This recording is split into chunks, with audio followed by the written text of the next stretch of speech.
আসসালামু আলাইকুম। Hello everyone. আমি আজকে নতুন একটা রেসিপি নিয়ে আপনাদের মাঝে হাজির হলাম।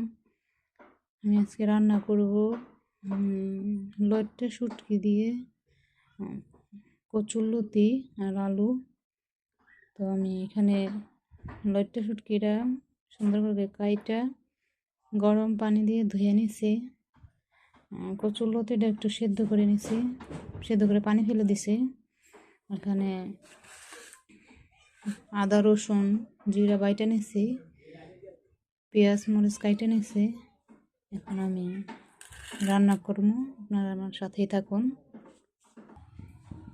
এখন আমি পেঁয়াজগুলোকে দিয়ে দেবো, পরিমাণ মতো তেল দিয়ে দেবো। পেঁয়াজটাকে একটু ভেজে নিব। পেঁয়াজটা একটু ভাজা হয়ে গেলে বাটা মশলাগুলো দিয়ে দেবো, দিয়ে দেবো গুঁড়ো মশলাগুলো, হলুদ, মরিচের গুঁড়া, ধনিয়ার গুঁড়া, পরিমাণ মতো লবণ,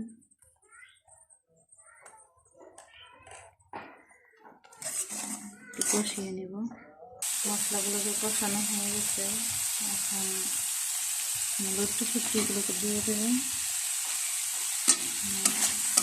লইট্টা শুটকিগুলো এখন কষিয়ে নেব।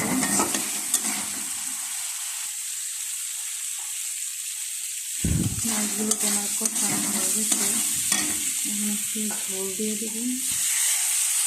পানি দেব, পানি দিয়ে মাছটাকে একটু জাল করে নেব। যেহেতু মাছটা একটু শক্ত, একটু জাল করে নেব। পরে আমি কচুরলতিটা দিয়ে দেব। মাছগুলোকে সুন্দর করে কষানো হয়ে গেছে, এখানে কচুরলতিগুলো দিয়ে দেব।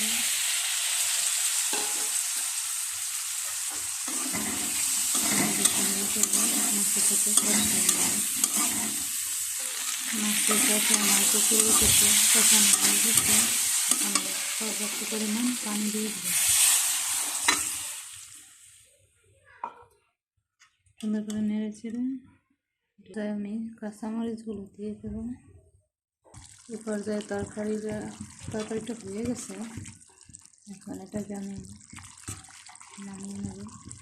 কচুরলতিও গলে গেছে, আলুও গলে গেছে, মাছটা সুন্দর নরম হয়ে গেছে। দেখুন হয়ে গেছে আমার কচুরলতির সাথে লইট্টা শুটকি দিয়ে রেসিপি। তো সবার ভালো লাগলে লাইক কমেন্টস শেয়ার করবেন বেশি বেশি। আপনারা কোন রেসিপিটা আমার কাছ থেকে দেখতে চান সেটা কমেন্টসে করে বলবেন। আমি ট্রাই করব আপনাদের রান্না রেসিপিটা দেওয়ার জন্য। তো এখানে আমার ভিডিওটা শেষ করছি। আল্লাহ হাফেজ।